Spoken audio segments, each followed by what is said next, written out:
Unilever percaya produk sehari-hari dapat membawa perubahan besar. Maka saat semua yang normal tak lagi sama, bersama kami beraksi. Berikan miliaran produk kebersihan, beri bantuan finansial untuk pedagang kecil, dan fasilitasi mereka untuk merintis online. Meski esok tak ada yang tahu, setiap olesan, basuhan, dan tegukan Anda, bantu kami jadikan Indonesia lebih kuat setiap hari. Unilever. Assalamualaikum warahmatullahi wabarakatuh. Halo semuanya, perkenalkan nama saya Windy Widayati, kelas 2O dengan NPM 120020537, Prodi Manajemen Fakultas Ekonomi Universitas Swadaya Gunung Jati. Untuk memenuhi tugas UAS mata kuliah Bisnis Internasional dengan dosen pengampu Ibu Tiara Mutiarsi, SEMM. Di sini saya akan menjelaskan hasil proposal berdasarkan studi literatur data sekunder yang saya ambil di PT Unilever Indonesia Tbk.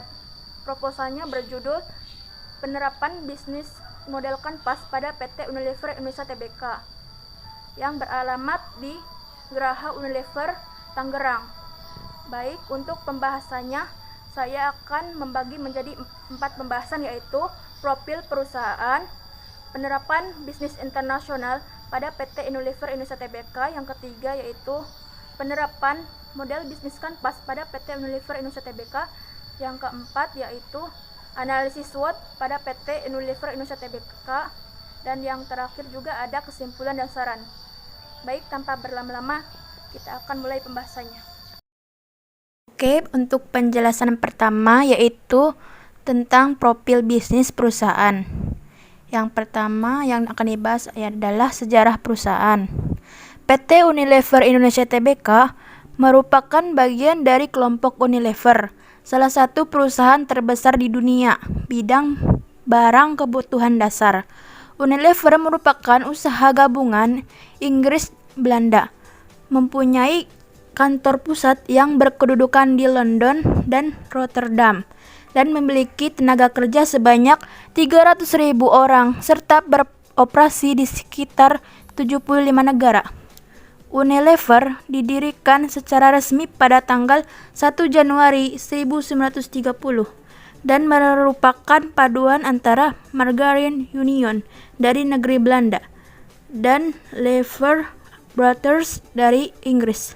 Nama Unilever diambil dari penggalan perusahaan tersebut. Nama Lever Brothers dan mitra keduanya bisnisnya dari Belanda, yaitu Anton Jagers Fabrieken N.V. dan Van der Berg Fabrieken N.V. dapat dikatakan bapak pendiri Unilever. Sementara PT Unilever Indonesia Tbk didirikan pada tanggal 5 Desember 1933 dengan nama Lever Zip NT atau LZV dan mulai beroperasi sebagai produsen sabun Sunlight yang terkenal dengan nama Cap Tangan di bulan Oktober 1934, dan sebuah pabrik terletak di Tubagus Angke, Jakarta. Pusat Unilever dunia berada di 2 negara, yaitu Inggris dan Belanda, sedangkan produk terbesar ada di Belanda. Perusahaan Unilever di Indonesia saat ini memiliki 9 pabrik yang berlokasi di kawasan industri Jababeka, Cikarang, dan Rangkrut, Surabaya, dan memindahkan kantor pusat ke Bumi Serpong, Damai, Tangerang, sedangkan wilayah timur berada di Surabaya. Dari keseluruhan pabrik tersebut sudah mendapatkan sertifikasi dari Majelis Ulama Indonesia atau MUI untuk produk-produk yang diproduksi serta jaringan distributor di seluruh Indonesia, sehingga bisa menjangkau ratusan ribu toko di seluruh pelosok Nusantara. Visi dan misi PT Unilever Indonesia Tbk. Visi PT Unilever Indonesia Tbk yaitu untuk meraih rasa cinta dan penghargaan dari masyarakat Indonesia dengan menyentuh kehidupan setiap orang Indonesia setiap harinya. Misi PT Unilever Indonesia Tbk yaitu 1. Kami bekerja untuk menciptakan masa depan yang lebih baik setiap hari.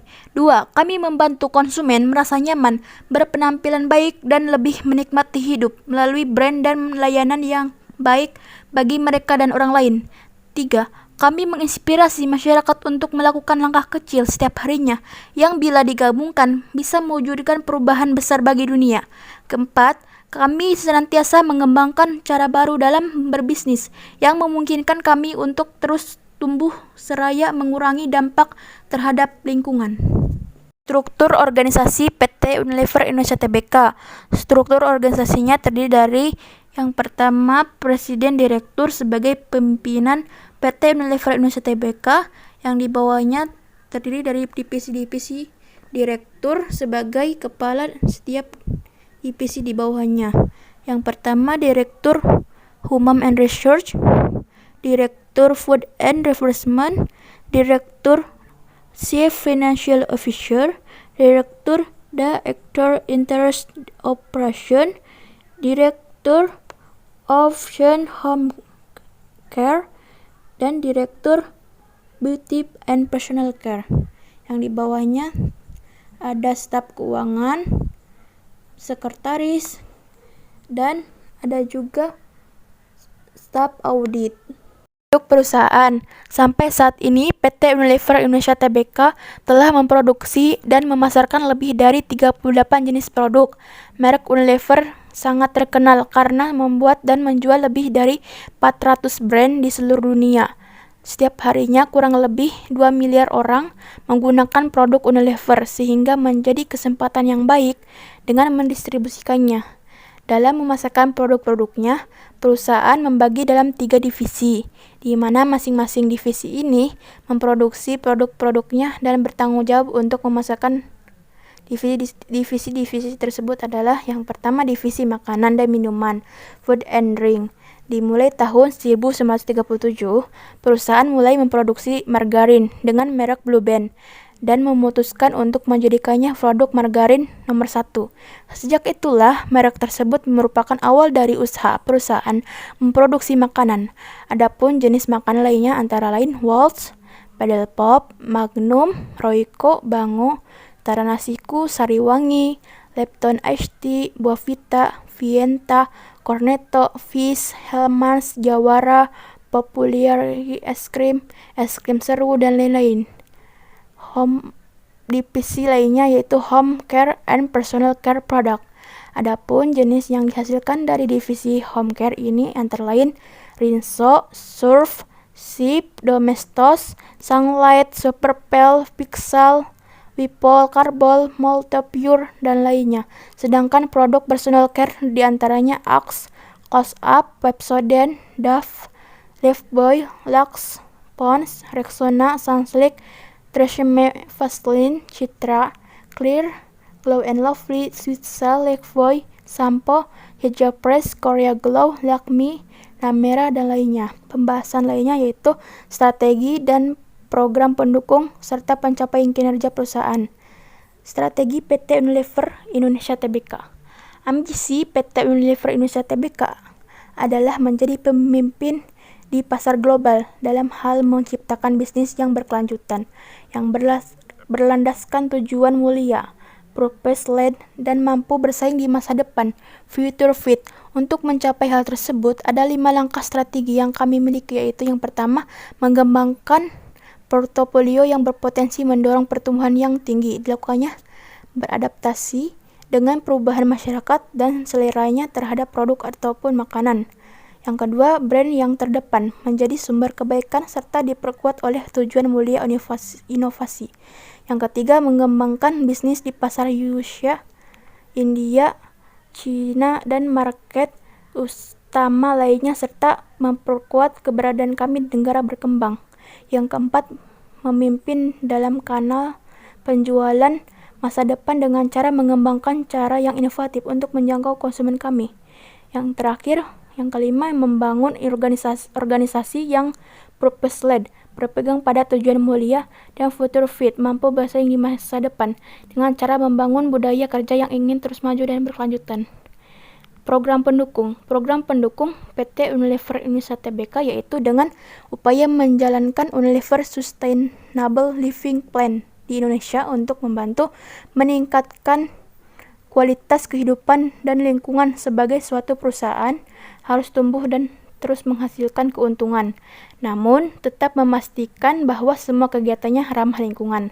Semenjak diberlakukannya program Unilever Sustainable Living Plan pada tahun 2010, Unilever telah mengonsolidasikan visi bahwa Unilever dapat dan harus mengembangkan bisnis dan operasi sekaligus mengurangi dampak lingkungan dari kegiatan usahanya.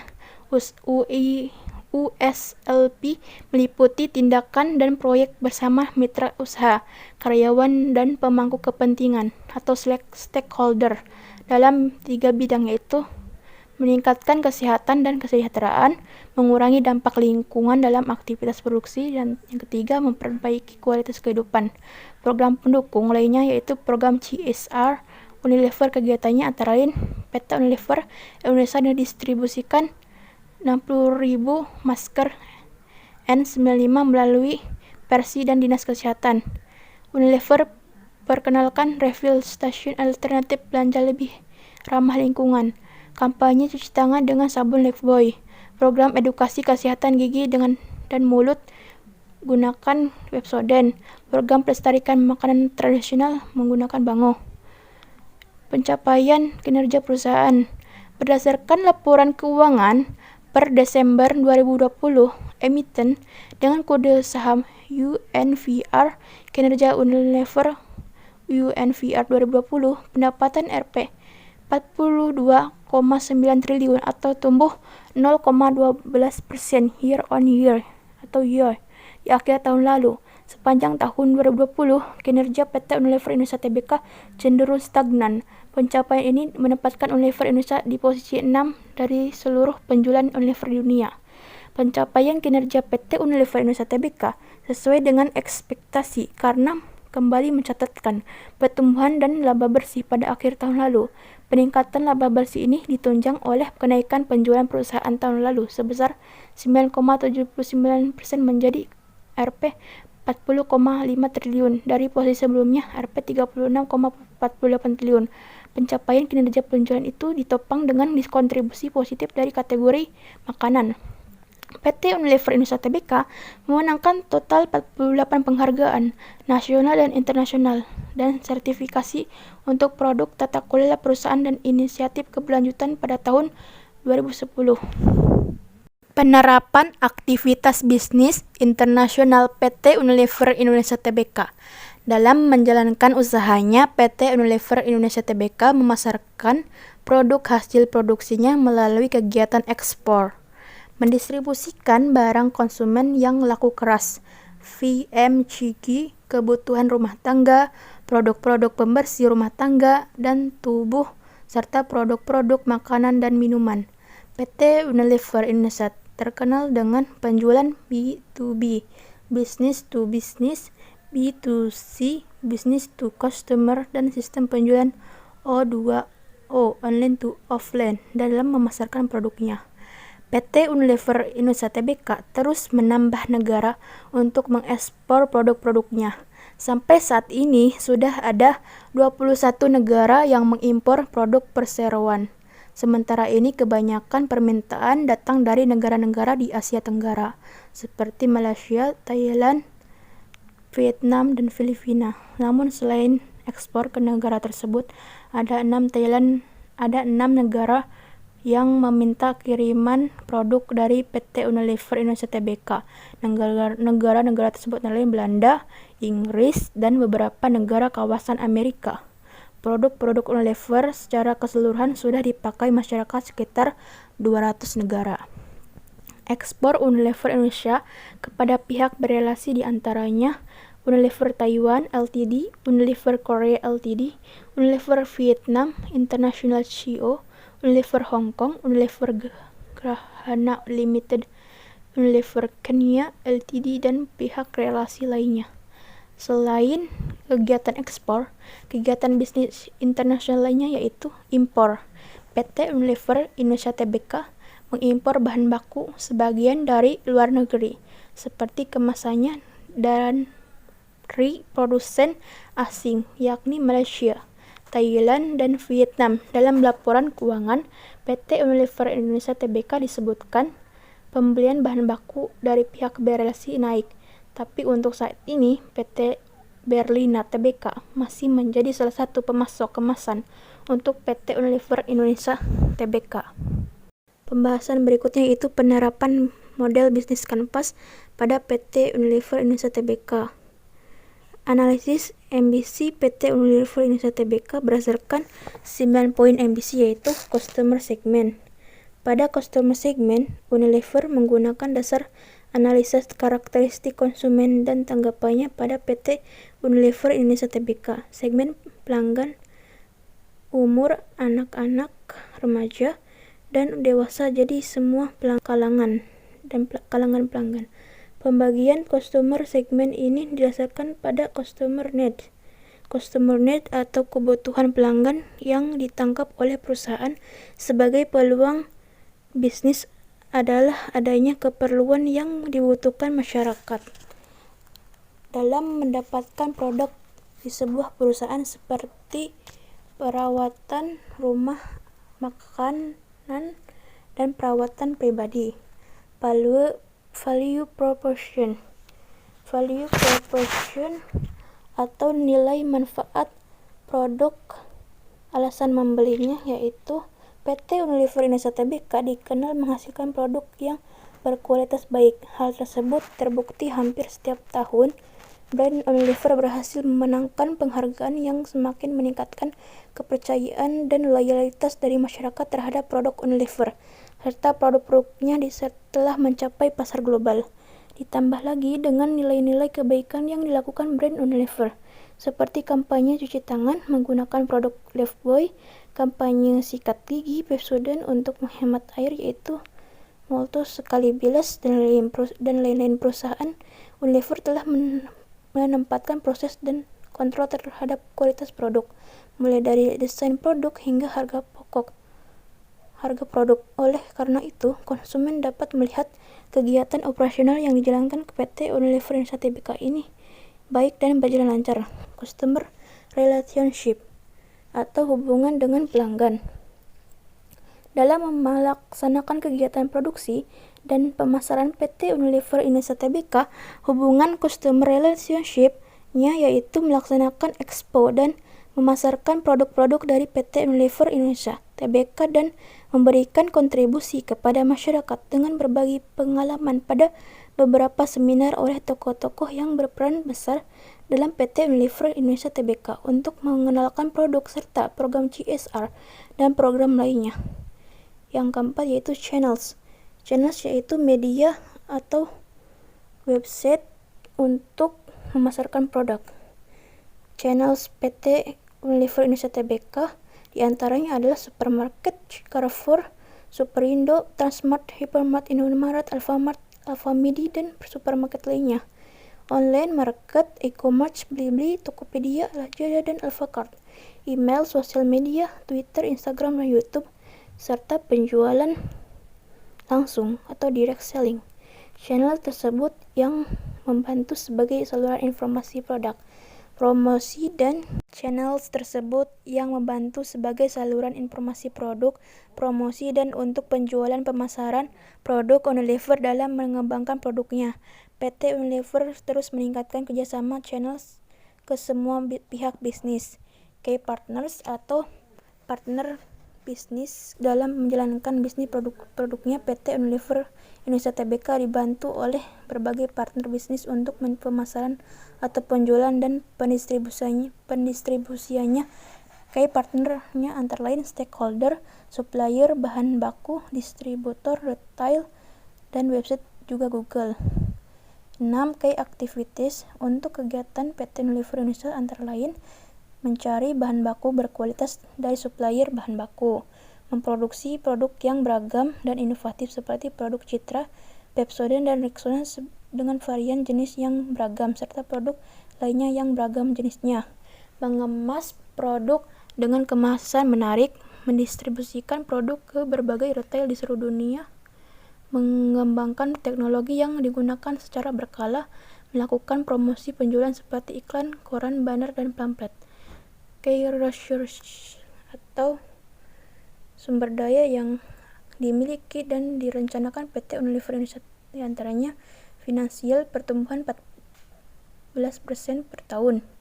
Organisasional, spesialisasi karyawan, dan fokus kategori produk, mesin dan teknologi yang canggih, teknologi ERP teknologi, program CSR dan marketing, bahan baku berkualitas, SDM yang handal, memiliki fasilitas laboratorium untuk quality control dan standarisasi mutu, integrable research, human research dengan training, innovation research, yaitu value added, konstruktur, rincian biaya yang dikeluarkan perusahaan untuk menjalankan aktivitas bisnis PT Unilever Indonesia. Biayanya ada antara lain biaya bahan baku, biaya research and development, biaya logistik, biaya pemasaran, biaya distribusi, biaya pajak, biaya gaji karyawan, biaya listrik dan air, biaya perbaikan dan perawatan mesin.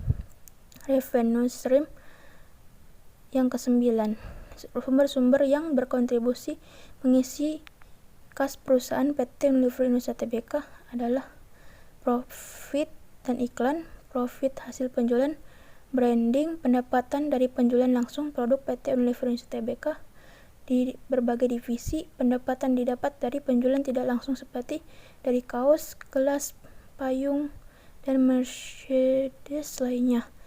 Yang terakhir dari saham dan investasi. Pembahasan berikutnya yaitu analisis SWOT pada PT Unilever Indonesia Tbk. Pembahasan untuk analisis SWOT PT Unilever Indonesia Tbk diantaranya itu yang pertama analisis kekuatan strength pada PT Unilever Indonesia Tbk.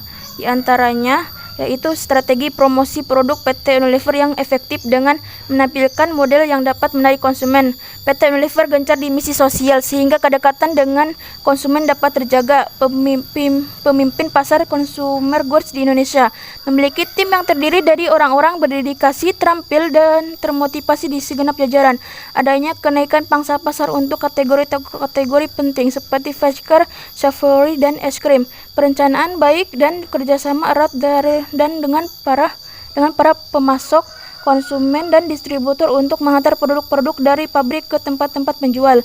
PT Unilever sudah memiliki jaringan distribusi sendiri sehingga distribusi produknya hingga ke daerah-daerah dapat terlayani. PT Unilever mempunyai moto Operational Excellence with No Compromise on Quality.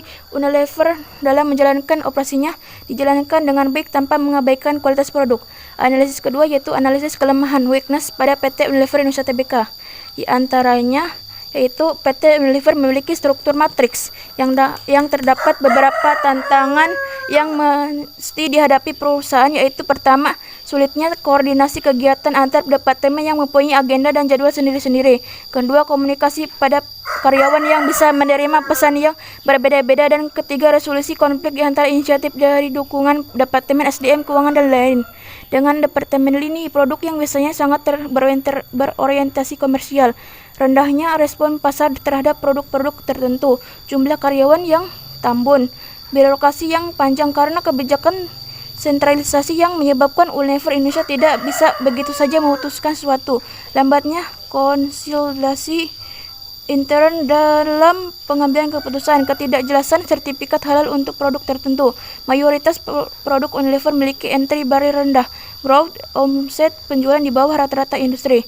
Analisis yang ketiga yaitu analisis peluang opportunities pada PT Unilever Tbk, yaitu diantaranya stabilitas ekonomi yang relatif baik dengan pertumbuhan yang menggembirakan bagi ekonomi Indonesia sebesar 6,3%, pertumbuhan ekonomi yang kuat di wilayah pulau-pulau seperti Sumatera, Kalimantan, Sulawesi, dan Papua. Tingginya kepuasan konsumen terlihat dari predikat prima, indeks kepuasan konsumen. Banyaknya pemain pasar nasional yang belum memiliki cara produksi konsumen yang baik.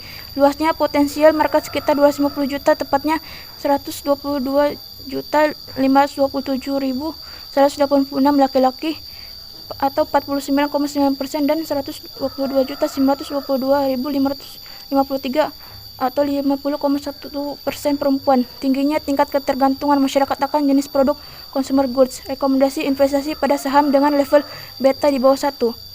Analisis terakhir yaitu analisis ancaman analisis ancaman atau threats pada PT Unilever. Di antaranya yaitu adanya kenaikan biaya bahan baku dan bahan kemasan seperti minyak kelapa sawit, gula, kelapa, dan bahan berbahan dasar petroleum yang disebabkan oleh kenaikan harga minyak, bahan kimia, dan komoditas lainnya, tidak stabilnya nilai tukar rupiah terhadap mata uang asing, melemahnya daya beli konsumen, maraknya pemalsuan dan penyeludupan produk dari Cina, rendahnya infrastruktur yang memadai berupa jalan yang menyebabkan tingginya biaya pemasaran produk, adanya penghapusan subsidi BBM bagi industri, tidak konsistennya pasokan gas dari Pertamina, adanya tren perubahan gaya hidup masyarakat dari produk tradisional nasional menjadi produk luar negeri, adanya kampanye against Unilever oleh Greenpeace akibat gundulan hutan yang membahayakan komunitas orang hutan, adanya pemboikotan produk Zionisme termasuk Unilever, produk pesaing dengan harga lebih rendah dan murah. Pembahasan terakhir yaitu kesimpulan dan saran. Berdasarkan hasil studi literatur dari data sekunder terhadap PT Unilever Indonesia Tbk dapat disimpulkan bahwa PT Unilever adalah perusahaan terbesar di dunia di bidang barang kebutuhan dasar produk yang terdiri dari divisi makanan dan minuman. Walls, Padel Pop, Magnum, Royco, Bango, Tara, Nasiku, Sariwangi, Lipton Ice Tea, Bournvita, Vineta, Cornetto, Fish, Hellmann's, Jawara, dan lainnya. Dan terdiri dari divisi Home Care and Personal Care Product yaitu Sunlight, Rinso, Vixal, Citra, Korea Glow, Lakme, Glow and Lovely, Lifebuoy, Pepsodent, Pond's, Rexona, Axe, Molto, Wipol, Carbol, dan produk lainnya. Perusahaan PT Unilever Indonesia Tbk memiliki visi dan misi untuk mencapai tujuan dan targetnya. Strategi didukung program pendukung untuk kelestarian lingkungan juga. Pencapaian PT Unilever Indonesia Tbk telah memperoleh banyak penghargaan atau awards serta penghasilannya yang fantastis semua atas kerjasama tim yang baik. Penerapan aktivitas bisnis internasional di PT Unilever Indonesia Tbk terdiri dari kegiatan ekspor dan impor ke 21 negara dan banyaknya dari negara Asia Tenggara yang menerima produk ekspornya serta kegiatan impornya yang mengimpor bahan produksi dari luar negeri untuk mengolah produk. Penerapan model kanvas PT Unilever Indonesia Tbk cukup bagus karena segmen pasarnya juga tercapai. 9 elemen key partners, key activities, value proposition, consumer relationship, consumer segment, key resources, channels, cost structure, dan revenue stream dalam model bisnis kanvas itu saling melengkapi untuk membentuk kelancaran produksi dan pemasaran PT Unilever Indonesia Tbk. Dari analisis SWOT yang dilakukan terhadap perusahaan penghasil produk kebutuhan kontinu masyarakat di atas, maka dapat disimpulkan bahwa PT Unilever memiliki keunggulan dibandingkan dengan perusahaan penghasil produk kebutuhan kontinual masyarakat lainnya. PT Unilever selalu berinovasi dalam menciptakan sebuah produk serta terus melakukan pengembangan terhadap produk yang sudah ada, sedangkan perusahaan lainnya cenderung mengikuti produk-produk yang sudah ada dan booming sebelumnya. Image yang sudah tercipta pun cenderung lebih positif ke arah PT Unilever yang selalu berusaha mengikuti perkembangan zaman serta memahami kebutuhan masyarakat modern yang kian konsumtif dan cenderung lebih selektif terhadap suatu produk yang akan dibeli karena di pasaran produk jenis dapat diperoleh dengan berbagai macam merek yang cukup kompetitif dalam segi penjualan produknya karena kualitasnya pun bersaing. Walaupun PT Unilever cenderung lebih unggul dari beberapa perusahaan lainnya seperti PT Wings Group, namun PT Wings Group juga terlihat cukup jeli dalam mengamati pasar dan seolah juga sangat memahami kebutuhannya masyarakat Indonesia yang menginginkan produk yang berkualitas baik dan harga yang terjangkau. Berikutnya yaitu saran. Saran saya bagi perusahaan adalah seyogianya perusahaan lebih meningkatkan strategi penjualan produk-produknya dengan cara yang lebih inovatif dan memperbaiki produk dari segi kualitas agar konsumen tidak mudah berpindah ke produk dari brand lain. Pendekatan terhadap konsumen sudah sangat bagus dengan memberikan stimulan-stimulan yang jarang dilakukan oleh perusahaan pesaing. Perlu ada tindak lanjut maupun pengembangan inovasi-inovasi baru agar konsumen tidak merasa jenuh dan menghindari percontohan dari perusahaan asing. Yang terakhir, selalu memperhatikan keamanan maupun kelayakan produk yang akan diberikan atau didistribusikan kepada konsumen, baik melalui berbagai macam bentuk, menetapkan standar-standar industrial dan komersial dunia atau sering disebut ISO, International Organization for Standardization. Oke, sekian yang saya dapat sampaikan mengenai proposal penerapan bisnis internasional pada PT Unilever Indonesia Tbk. Kurang dan lebihnya mohon maaf ya semuanya. Billahi taufiq wa hidayah. Wassalamualaikum warahmatullahi wabarakatuh. See you next time.